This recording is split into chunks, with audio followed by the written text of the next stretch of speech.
C'est pas l'homme qui prend la mer, c'est la mer qui prend l'homme. Ta-ta-ta. Moi la mer, elle m'a pris, je me souviens, un mordi. Bon, ça y est, on vient de quitter le Portugal, direction Madère. On en a pour à peu près 4 jours de mer, donc comment est-ce que tu te sens? Jusqu'ici tout va bien. Bah là on vient de faire des petits surfs à plus de 6 nœuds parce qu'on passe le cap Saint-Vincent. Donc, mais ça s'est calmé d'un coup dès qu'on a passé le cap, donc ça ralentit d'un coup.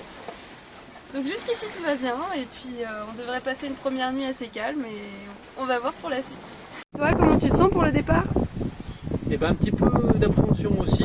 On a quand même les souvenirs du golfe de Gascogne encore en tête.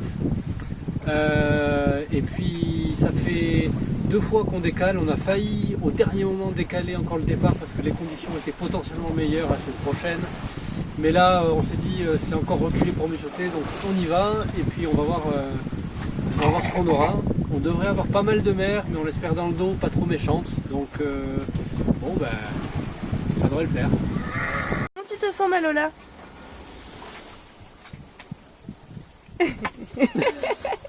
J'ai troqué mes Santiago et mon cuir un peu zone contre une paire de Dockside et un vieux ciré jaune. J'ai déserté les crasses qui me disaient sois prudent, la mer c'est dégueulasse, les poissons pèsent dedans.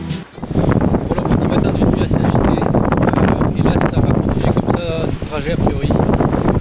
La mer est assez forte et c'est compliqué de réussir à dormir et de se reposer quand on n'est pas de quart, donc voilà, il y a de la grosse mer.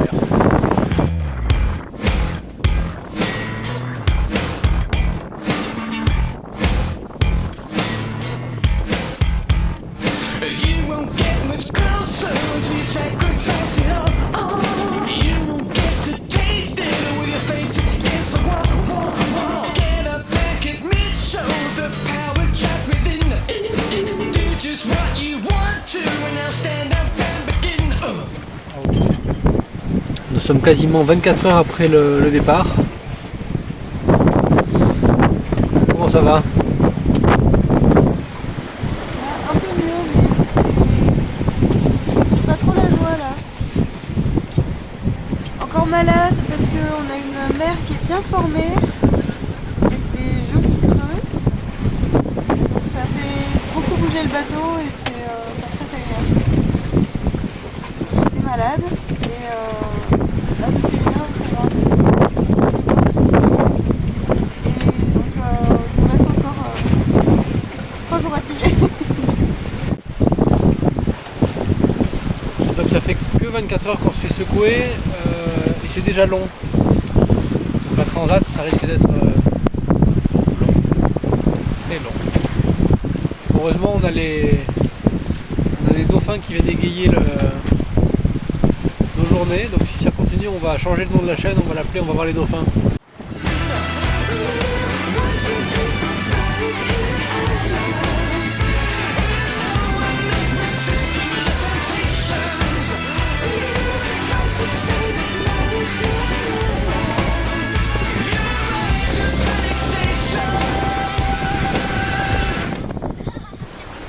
Alors on est à la fin du 3e jour de mer.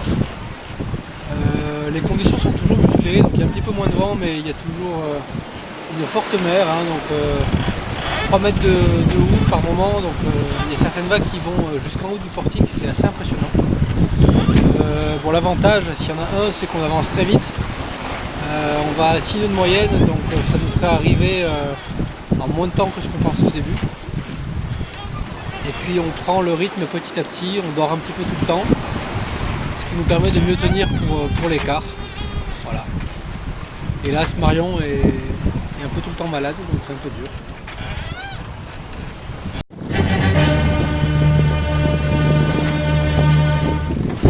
Grosse ambiance sur le bateau.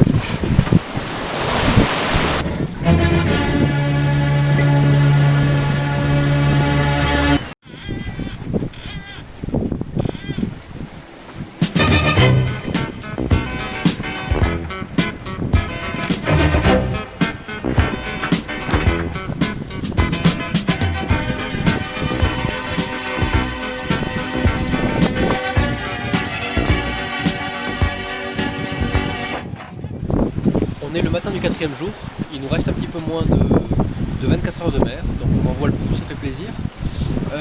Bon, l'écart s'enchaîne, ça y est, on a réussi à prendre le rythme. On fait pas mal de siestes dans la journée, ce qui fait que finalement la fatigue n'est plus un problème. Le truc qui est un petit peu difficile, c'est finalement c'est la journée quand Lola est réveillée parce qu'il faut s'en occuper et ça demande une charge assez conséquente en fait, parce qu'il faut toujours un petit peu s'occuper d'elle.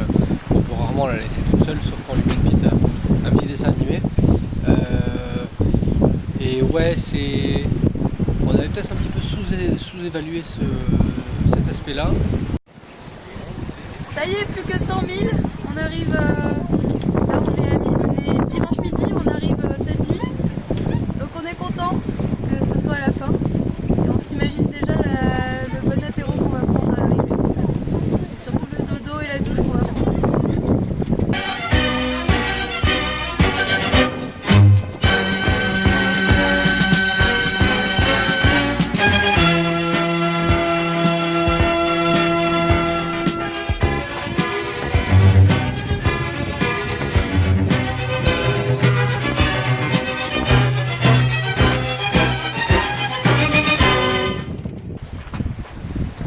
Ça y est, on arrive à Porto Santo après 3 jours et demi de navigation.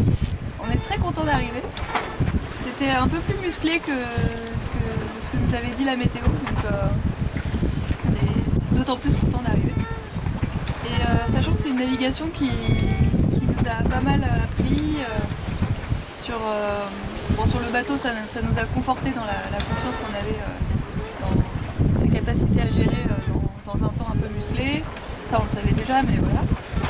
Et puis par rapport au quart par exemple, on s'est rendu compte que c'est au bout de 3 jours qu'on commence à prendre le rythme, donc ça y est, là on a la patate.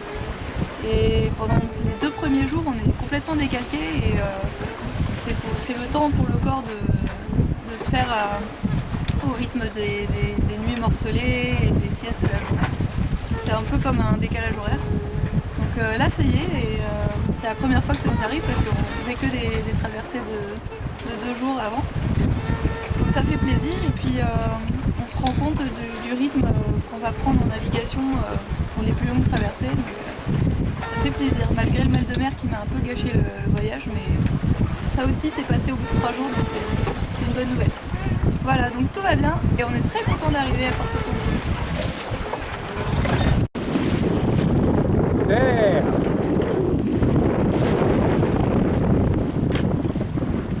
Brûlé au vent des landes de pierre autour des lacs, c'est pour les vivants un peu d'enfer. Le Connemara